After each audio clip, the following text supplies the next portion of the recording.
Hello दोस्तों, स्वागत है आपको एनसीईआरटी बाय अरुण में। दोस्तों आज हम पढ़ेंगे परमाणु क्या होता है। एनसीईआरटी का जो थर्ड चैप्टर है क्लास 9th का, उसमें नेक्स्ट पैराग्राफ पढ़ेंगे हम लोग, परमाणु क्या होता है। तो दोस्तों, क्या आपने कभी किसी इमारत की दीवार बनते देखी है? इन दीवारों से एक कमरा एवं कई कमरों के समूह से एक इमारत बनती है। उस विशाल इमारत की रचनात्मक इकाई क्या है? किसी बॉबी की रचनात्मक इकाई क्या होती है? यह रेत का छोटा सा कण होता है। इसी प्रकार सभी द्रव्यों की रचनात्मक इकाई परमाणु है। परमाणु कितने बड़े होते हैं? कहने का मतलब यहाँ पर ये कह रहा है कि हम जब एक बिल्डिंग बनाते हैं, बहुत सारे बिल्डिंग, तो इसमें छोटे छोटे ईंटें लगते हैं, सीमेंट लगते हैं, बालू लगती है, तब जाके हमारे एक बिल्डिंग मतलब एक रूम, एक कमरा, फिर 10 कमरा, 20 कमरा करके एक बिल्डिंग का निर्माण होता है। अर्थात उसमें सबसे छोटा कण क्या होगा? उसमें सबसे छोटा कण जो निकला वो मेरा सीमेंट, बालू या रेत की जो छोटे छोटे कण होते हैं वो होगा। तो वो बिल्डिंग का इस सबसे रचनात्मक इकाई कौन हो गया? छोटे कण। उसी प्रकार से कोई भी पदार्थ जब बना रहता है तो उसके सबसे रचनात्मक इकाई जो होती है वो परमाणु होती है। परमाणु इतने छोटे होते हैं कि हम उसको देख नहीं सकते हैं। कितना छोटे होते हैं, उसकी नाप कैसे करते हैं, उसकी लेंथ क्या है, इसके बारे में कहते हैं परमाणु बहुत छोटे होते हैं। ये किसी भी वस्तु की जिसकी हम कल्पना या तुलना कर सकते हैं से भी छोटे होते हैं। मतलब इतने छोटे होते हैं कि उसकी कल्पना भी नहीं कर सकते हैं। लाखों परमाणुओं को जब एक के ऊपर एक चट्टे में रखे जाते हैं तो बड़ी कठिनाई से कागज़ की एक शीट जितनी मोटी बन पाती है। बताइए कि कागज़ की जो मोटाई होती है कितनी पतली होती है, और उसमें लाखों क्या रखा जाता है, परमाणु मिलकर तब वो कागज़ की शीट बनती है।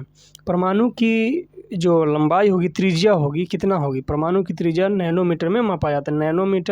नैनो का मतलब होता है 10⁻⁹, अर्थात इसको हम कैसे लिख सकते हैं? 1/1/9 जीरो लिख सकते हैं। इतना छोटा हो सकता है नैनोमीटर।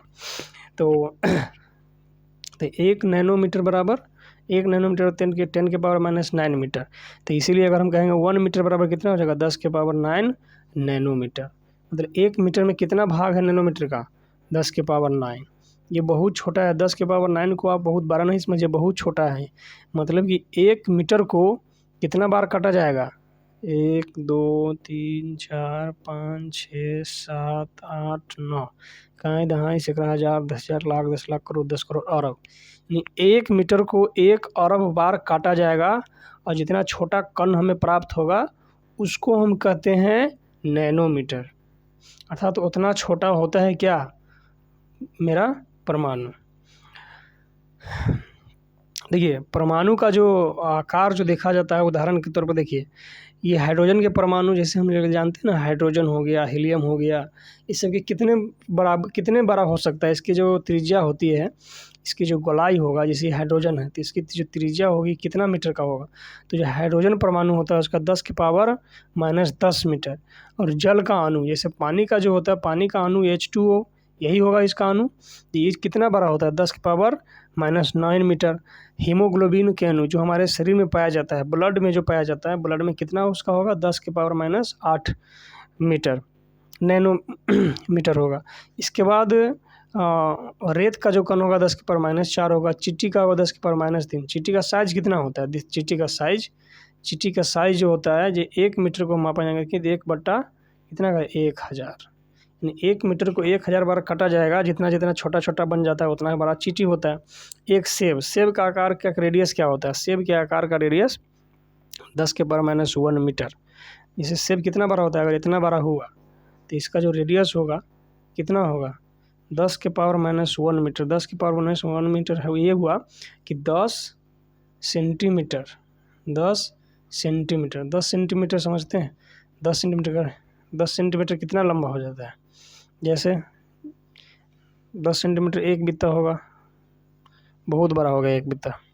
तो इस प्रकार से हम देख पा रहे हैं कि यहाँ पे जो कुछ पदार्थ है उसके परमाणु के त्रिज्या की आकार। जब परमाणु का आकार इतना सूक्ष्म है कि हम इसे नगण्य मान सकते हैं, तो हम इसके बारे में क्यों सोचते हैं? अगर इतना ही छोटा है तो इसके बारे में हम क्यों सोचते हैं? हम इसके बारे में इसलिए सोचते हैं क्योंकि हमारा पूरा विश्व ही परमाणु से बना है। चाहे हम उन्हें देख नहीं सकते हैं, फिर भी वे यह विद्यमान है तथा हमारे प्रत्येक क्रियाकलापों पर उनका प्रभाव पड़ता रहता है। अब हम आधुनिक तकनीकों की सहायता से तत्वों की सतहों के आवर्धित प्रतिबिंबों को दिखा सकते हैं, जिनमें उपस्थित परमाणु स्पष्ट रूप से दिखाई देता है। जैसे यहाँ देखिए, सिलिकॉन सतह है, इसका प्रतिबिंब है। कहता है विभिन्न तत्वों के परमाणुओं के आधुनिक प्रतीक क्या है? विभिन्न तत्वों के परमाणुओं के आधुनिक प्रतीक क्या है? डाल्टन ऐसे प्रथम वैज्ञानिक थे जिन्होंने तत्वों के प्रतीकों का प्रयोग अत्यंत विशिष्ट अर्थ में किया। जब उन्होंने किसी तत्व के प्रतीक का प्रयोग किया तो यह प्रतीक उस तत्व की एक निश्चित मात्रा की ओर इंगित करता था, अर्थात यह प्रतीक तत्व के एक परमाणु को प्रदर्शित करता था। बर्जीलियस ने तत्वों के ऐसे प्रतीकों का सुझाव दिया। बर्जीलियस एक साइंटिस्ट था जिन्होंने ऐसे प्रतीकों का सुझाव दिया जो उन्हें उन तत्वों के नामों के एक या दो अक्षरों से प्रदर्शित करते हैं।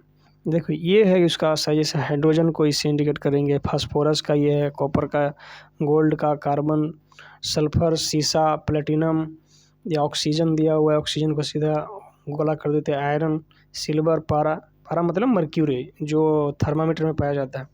डाल्टन द्वारा सुझाया गया तत्व का प्रतीक इस प्रकार से था, लेकिन बाद में धीरे धीरे और विकास हुआ। प्रारंभ में तत्व के नामों की व्युत्पत्ति उन स्थानों के नाम से की गई जहाँ वे सर्वप्रथम पाए गए थे।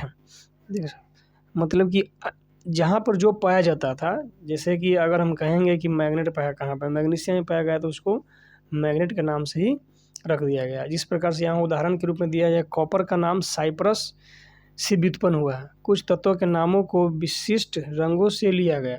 उदाहरण स्वरूप स्वर्ण यानी गोल्ड का अंग्रेजी के उस शब्द से लिया गया जिसका अर्थ होता है पीला।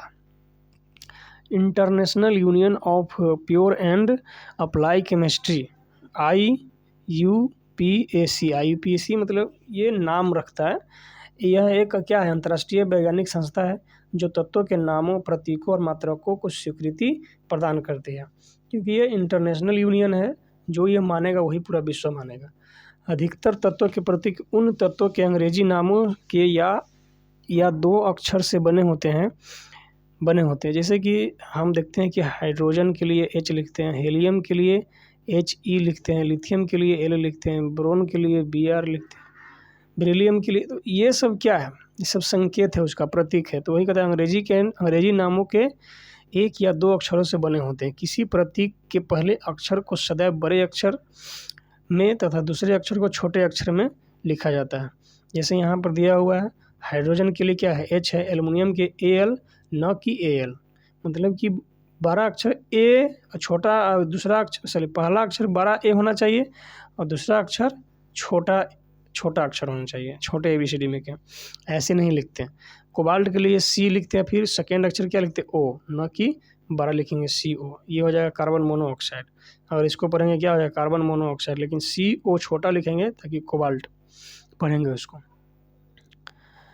तो कुछ तत्व के प्रतीक उनके अंग्रेजी नामों के प्रथम अक्षर तथा बाद में आने वाले किसी एक अक्षर को संयुक्त करके बनाते हैं। उदाहरण के लिए क्लोरीन के लिए क्या लिखते हैं Cl, जिंक के लिए Zn। क्या कहता है कि कुछ तत्वों के प्रतीक उनके अंग्रेजी नामों के प्रथम अक्षर या बाद में आने वाले किसी एक अक्षर को संयुक्त करके बनाते हैं। अन्य तत्वों के प्रतीक को लैटिन, जर्मन, ग्रीक भाषाओं भाषाओं में उनके नामों से बनाया जाता है। उदाहरण के लिए लौ को क्या बोलते हैं, आयरन का प्रतीक क्या है, Fe है, जो उसके लैटिन नाम फेरम से व्युत्पन्न हुआ है। फेरम को Fe लिखते हैं, लेकिन हम लोग क्या बोलते हैं इसको, आयरन को Fe लिखते हैं। इसी प्रकार सोडियम का प्रतीक Na तथा पोटेशियम का प्रतीक K होता है। ये सब लैटिन नाम है, लैटिन है, जर्मन है, ग्रीक है। इस भाषा का शब्द सब है, इसमें से लिया गया है। सोडियम लिखते हैं हम ऐसे, सोडियम बोलते हैं ऐसे, लेकिन शुरुआत जब पहला अक्षर हो जाता है तो इसको SO न लिखकर हम लोग लिखते हैं Na, क्योंकि ये सब कैसा है, ये सब ग्रीक शब्द सब है। यहाँ पर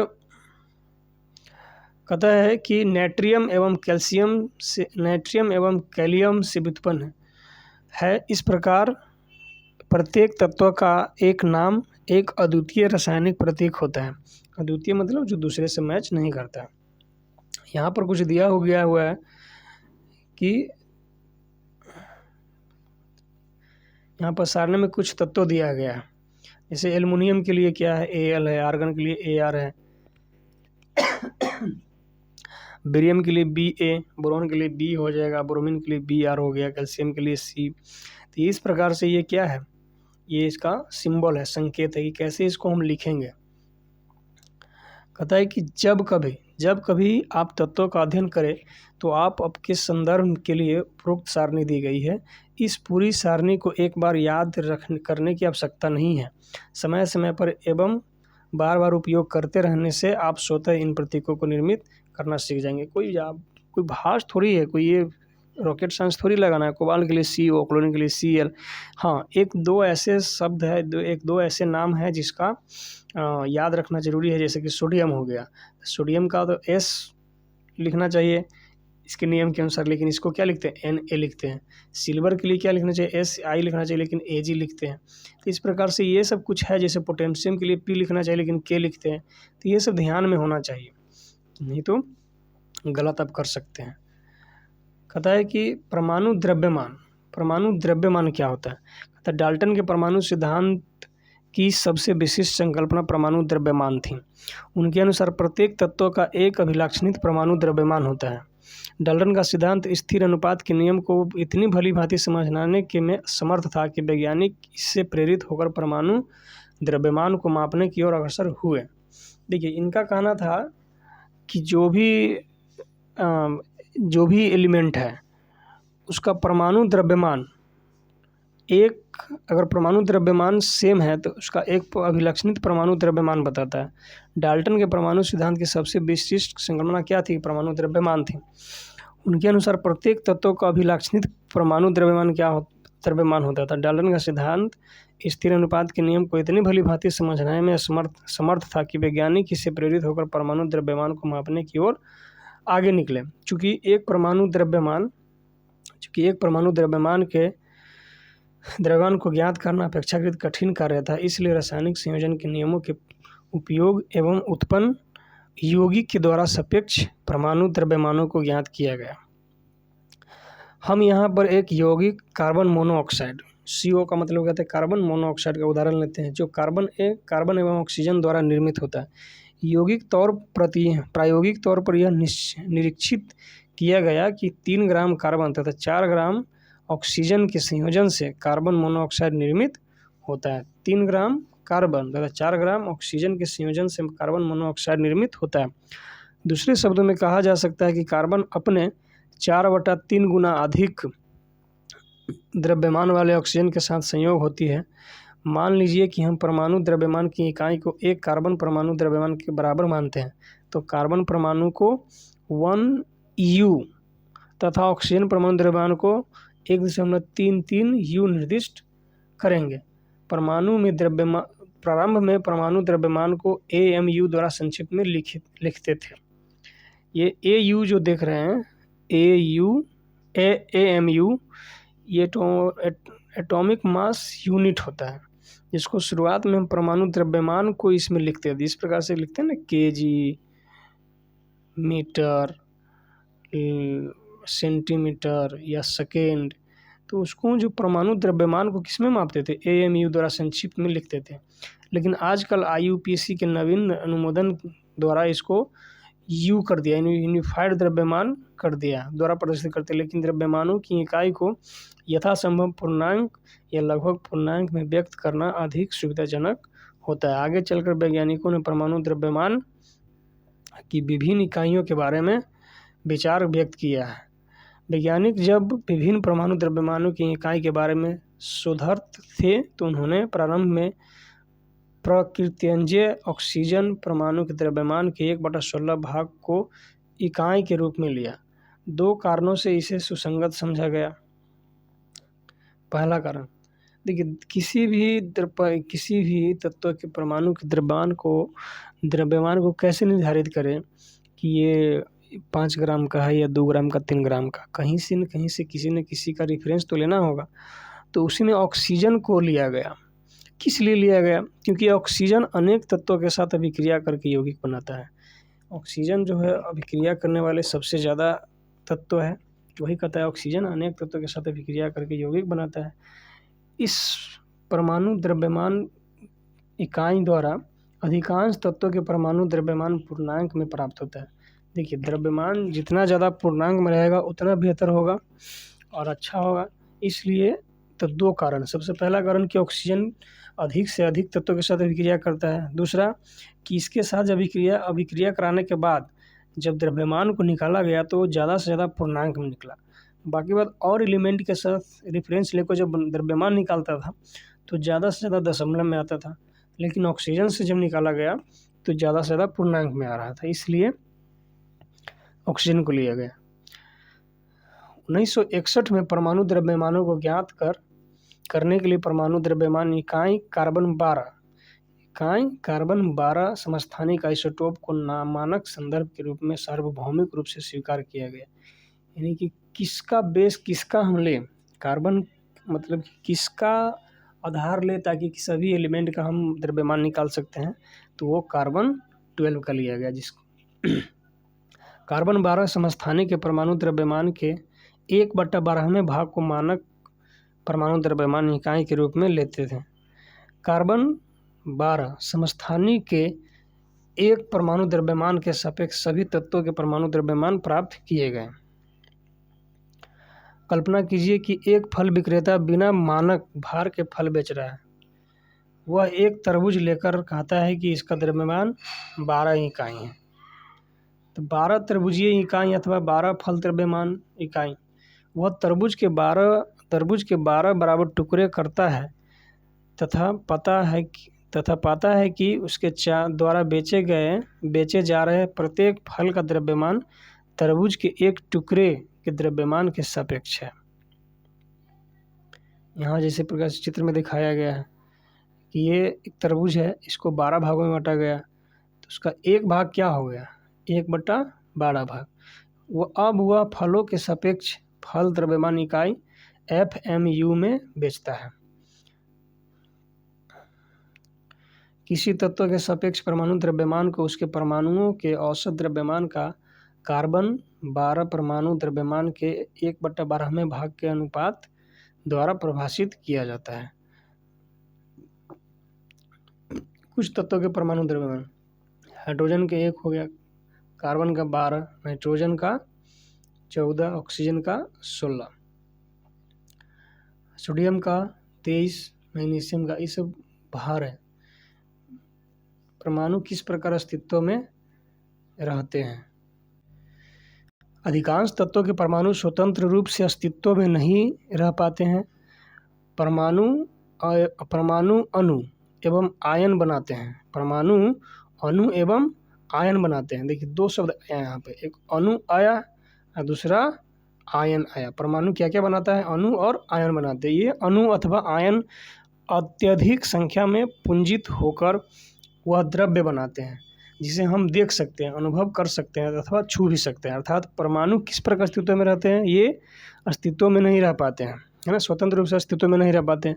देखिए कई परमाणु मिलकर अणु बनाते हैं और कई अणु मिलकर एक द्रव्य यानी पदार्थ बनाते हैं जिसको हम छू सकते हैं, है ना।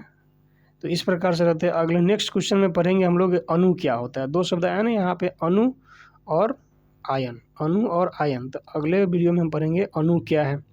फिलहाल जो इस चैप्टर का जो क्वेश्चन है, परमाणु द्रव्यमान की इकाई की परिभाषित कीजिए, या एक परमाणु को आंखों द्वारा देखना क्यों संभव नहीं है, इन सभी का हम एक अलग से वीडियो बनाएंगे जो आपको उसमें एक्सरसाइज क्वेश्चन भी रहेगा और ये उदाहरण वाले जो प्रश्न है ये भी रहेगा। इसके भी का सॉल्यूशन एक अलग वीडियो में रहेगा। नेक्स्ट वीडियो में हम पढ़ेंगे कि अणु क्या है, तत्व को अणु क्या होता है, यौगिक का अणु क्या होता है। इन सारे चीज़ के बारे में हम लोग बारी बारी से पढ़ेंगे।